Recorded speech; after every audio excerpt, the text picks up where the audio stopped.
हाय वैशु। वैशु सुन, अरे मेरी बात तो सुन। एक बात बताऊं, बहुत लंबी उम्र जियोगी तो, क्योंकि अभी अभी मैं तुम्हारे बारे में ही सोच रहा था। एक्चुअली तुम्हें बहुत मिस कर रहा था मैं, क्योंकि वैशु डियर इस सैटरडे मैं तुम्हारे पास आ रहा हूँ। क्या? और नहीं तो क्या, और सिर्फ सैटरडे ही नहीं, सैटरडे और पूरा संडे तुम्हारे साथ बिताने वाला हूँ मैं। वो क्या है ना, मैंने माँ से डायरेक्ट परमिशन ले ली है, और जब माँ से परमिशन ले लिए तो समीर भैया क्या कर लेंगे मेरा, कुछ भी नहीं बिगाड़ सकते। हाँ, थैंक यू। अरे वाह, आज तो मुझसे पहले तैयार हो गए। कमाल हो गया ऋषि। चलो इसी खुशी में आज हम लोग दुकान जल्दी खोलते हैं। आ जाओ।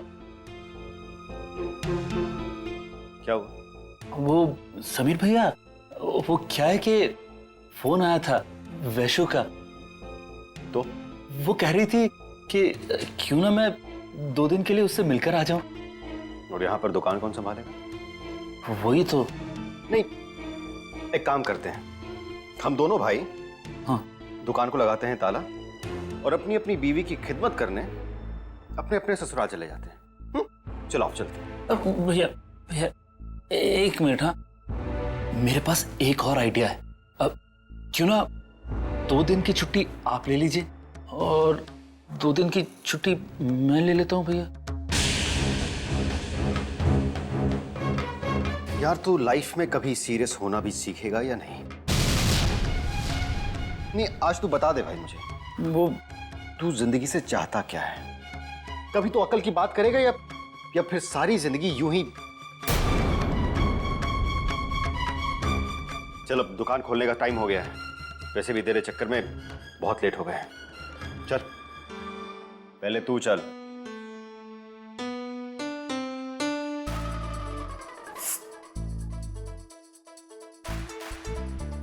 चाय, गर्मा गर्म चाय, चाय वाला चाय।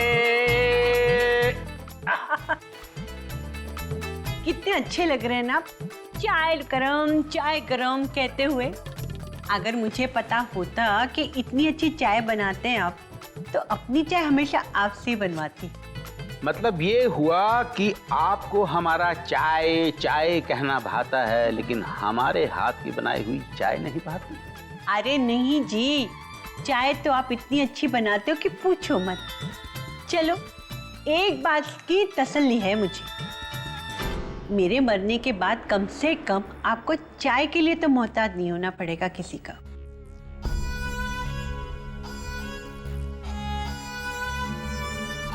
बस आज से चाय बनाना बंद है? क्यों? तुमने बात ही ऐसी कही है देवयानी कि तुम्हारे बाद मुझे चाय के लिए किसी के आगे मोहताज नहीं होना पड़ेगा। मतलब चाय बनाना मैंने इसलिए सीखा है क्या? अरे बाबा, वो तो कहने के लिए कह दिया ना मैंने, वरना मैं कहाँ इतनी जल्दी मरने वाली हूँ। पक्का? हाँ पक्का। खाओ मेरी कसम। अरे यहाँ आप भी बच्चों की तरह खाओ मेरी कसम करते रहते भी ना। अच्छा चलो, चाय ठंडी हो रही है।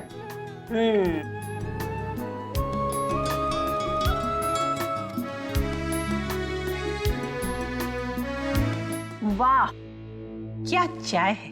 Thank you. अरे आपको पता है कल बाल मंदिर में क्या हुआ? नहीं, क्या हुआ? अरे एक दंपति रोहन नाम के बच्चे को लेने आ पहुंचे। ओह, तो रोहन के माँ बाप उसे लेने के लिए आ गए? नहीं जी, वो हमारे वाले रोहन के मम्मी पापा नहीं थे। तो फिर? पहले नियति और अंबर को भी यही लगा था, लेकिन बाद में क्लियर हो गया। जब से अंबर और नियति घर लौटे हैं ना, इस घटना के बाद नियति में बहुत बड़ा फर्क देख रही हूँ। कैसा फर्क? आपको डर था ना कि जब रोहन के बारे में नियति को पता चलेगा तो वो कैसे बर्दाश्त करेगी, लेकिन अंबर बता रहा था कि नियति ने बड़ी बहादुरी से उस पल का सामना किया। अगर उसे सदमा लगा भी ना तो उसने जाहिर नहीं होने दिया। इंसान को जब सदमा लगता तो वो उसे जाहिर नहीं होने देता देवयानी। सदमा तो खुद ब खुद नजर आ जाता। अगर नियति ने उस एक पल को बर्दाश्त कर लिया है जिसका मुझे डर था, तो मुझे पूरा विश्वास है कि बच्चे से बिछुड़ने के बाद भी वो जी लेगी। अब नियति के लिए मुझे कोई डर नहीं।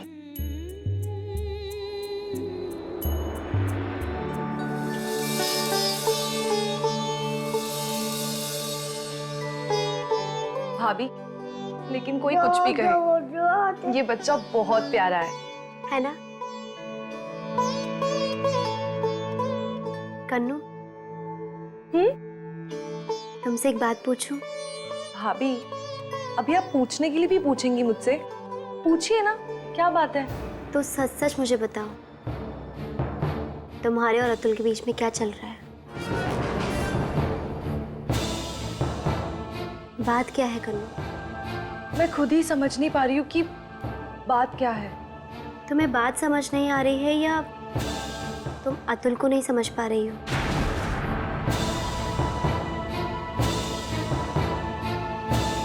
पता नहीं भाभी, अतुल मुझे समझ नहीं पा रहा है या मैं उसे समझ नहीं पा रही हूँ। कुछ दिनों पहले हम दोनों के बीच सब कुछ ठीक चल रहा था, पर धीरे धीरे हम दोनों के बीच छोटी छोटी बातों पर झगड़ा होने लगा।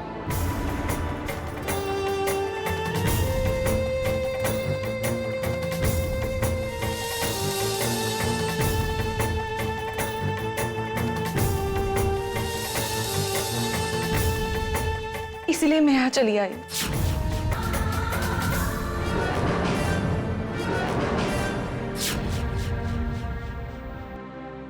कन्नू, तुम रो क्यों रही हो? तुमने थोड़ी कुछ किया है, पर मुझे अतुल से ये उम्मीद नहीं थी। अरे किस रिश्ते में डिफरेंसेस नहीं होते, लेकिन इसका मतलब ये तो नहीं कि रिश्ते की मर्यादा ही भूल जाओ। फिक्र मत करो कन्नू, अपने आप पर, हम लोगों पर और भगवान पर भरोसा रखो, सब ठीक हो जाएगा। पता नहीं भाभी, मेरे और अतुल के बीच में कुछ ठीक होगा या नहीं। ऐसे क्यों बोल रही हो कन्नू? तुम मुझसे कुछ छुपा रही हो ना? भाभी, अब क्या आपको भी मुझ पर भरोसा नहीं रहा? मैं आपसे कुछ छुपा सकती हूँ। मेरी ननद पर तो मुझे पूरा भरोसा है।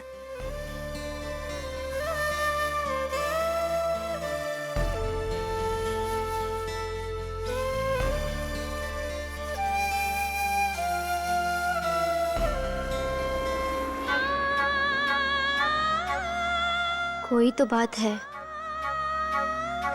वरना कन्नू ये नहीं कहती कि अब अतुल और उसके बीच कुछ नहीं हो सकता।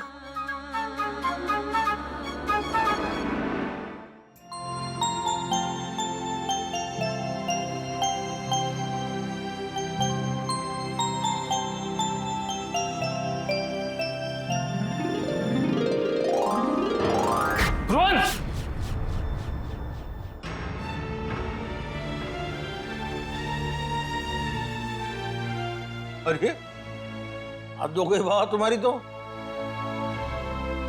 ये तो वैसे ही तुम बड़ी मुश्किल से ऑफिस में आते हो आजकल, और ऊपर से ऑफिस के काम में तुम्हारा मन भी नहीं लग रहा। वो कहाँ, अरे सवेरे से 25 जोक सुना डाले मैंने, और तुम ऐसे सुन रहे हो जैसे बाबा जी का कीर्तन सुन रहे हो। अरे हुआ क्या? हाँ बाबा, क्या हुआ बोलो?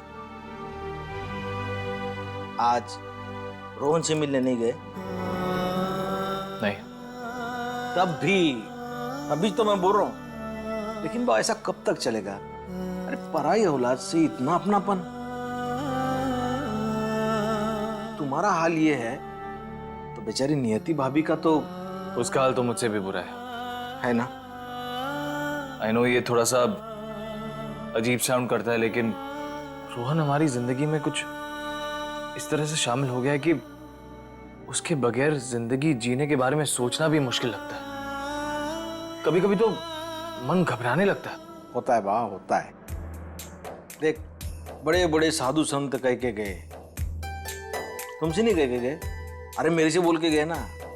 संत क्या बोले? वो बोले कि हाँ देखो बड़े बड़े शहरों में ऐसी छोटी छोटी बातें तो होती रहती है। हाँ बाबा। हंसतो कि तुम कभी नहीं सुधरोगे। कोई कितना भी सीरियस हो, तुम्हें बस मजाक ही सोचता है। नहीं बाबा, ये अपन का स्टाइल नहीं, ये तो मेरा मजबूरी है रे। देख, अगर मैं हर बात को मजाक में नहीं उड़ाऊंगा ना, तो हो सकता है जिंदगी मेरा साथ छोड़ देगी।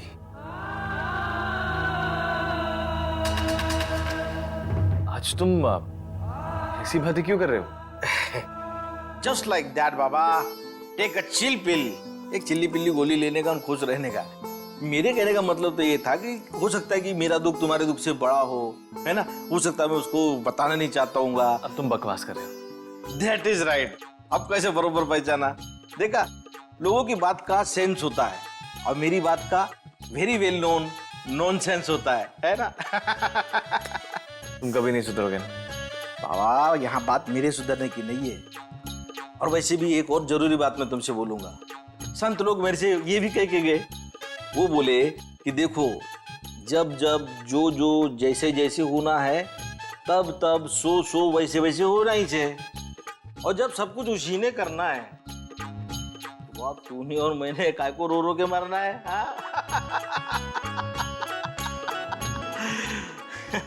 चलो जल्दी खाओ। कन्नू, हाँ भाभी।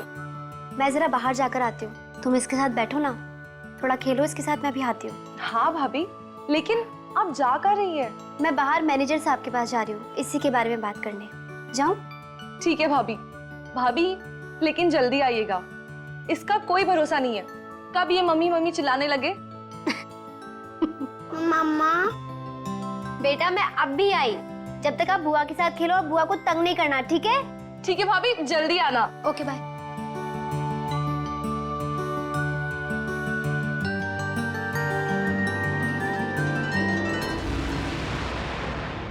कन्नू कितनी टेंशन में बेचारी।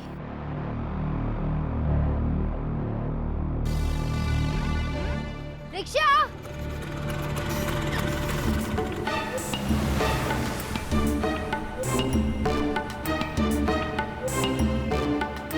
कुछ दिनों पहले हम दोनों के बीच सब कुछ ठीक चल रहा था, पर धीरे धीरे हम दोनों के बीच छोटी छोटी बातों पर झगड़ा होने लगा।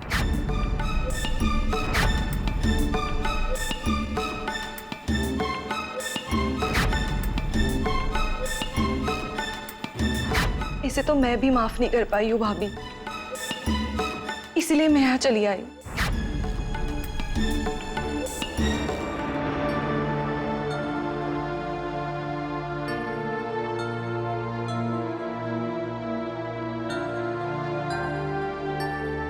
भैया ऑटो रोकना, यही रोक दीजिए।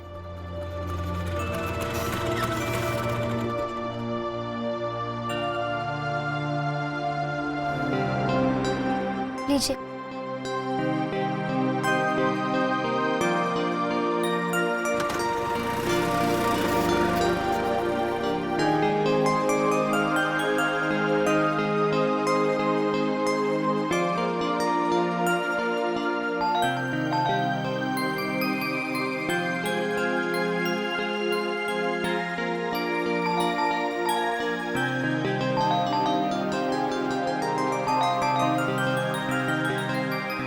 लगता है घर में कोई है नहीं, कोई आसपास भी नहीं, किससे पूछूं? किसे ढूंढ रही है मैडम आप? अब इस घर में जो लोग रहते हैं वो। जी वे तो कल कहीं बाहर चले गए हैं। कुछ बता सकते हैं कब तक आएंगे? जी नहीं, कोई आइडिया नहीं मैडम मुझे। ठीक है, thank you. Okay madam.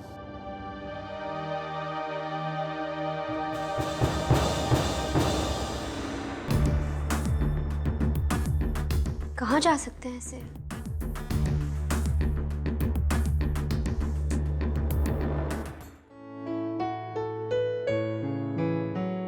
Vaishu, तुम्हारे लिए क्या क्या बहाने बनाने पड़ते हैं मुझे। अभी जब मैंने समीर भैया से पूछा कि मैं थोड़ी देर के लिए बाहर जा सकता हूँ तो बोलते नहीं। फिर जब मैंने कहा कि समीर भैया मैं लौटते हुए आपके लिए बढ़िया से मतलब गर्मा गर्म छोले लेकर आऊंगा, तो बोलते जा भाई, तू यहाँ क्या कर रहा है, जा जो करना है कर तू। और ये सब किस लिए? ये सब वैशु सिर्फ तुम्हारे लिए, सिर्फ इसलिए कि मुझे थोड़ा सा टाइम मिल जाए और मैं तुमसे प्यार भरी बातें कर पाऊं। फोन करता हूं तुम्हें। घंटी जा रही है।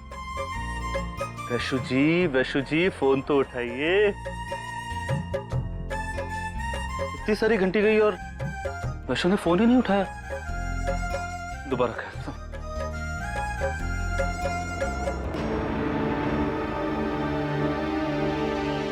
फिर से घंटी जा रही है और वैशु, ये मेरा फोन क्यों नहीं उठा रही है?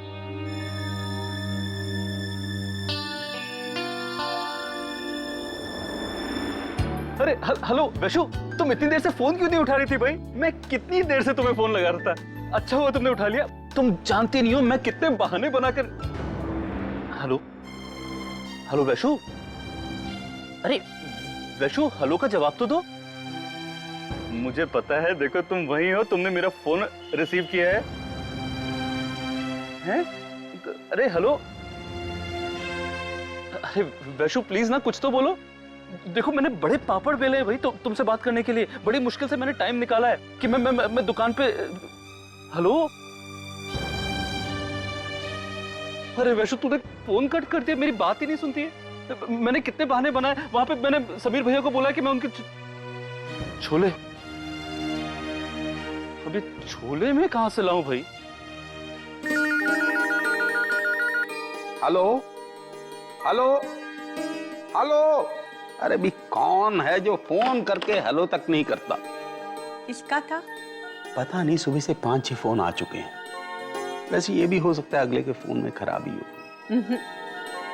मुझे तो फोन की खराबी कम और नियत की खराबी ज्यादा लगती है। क्या?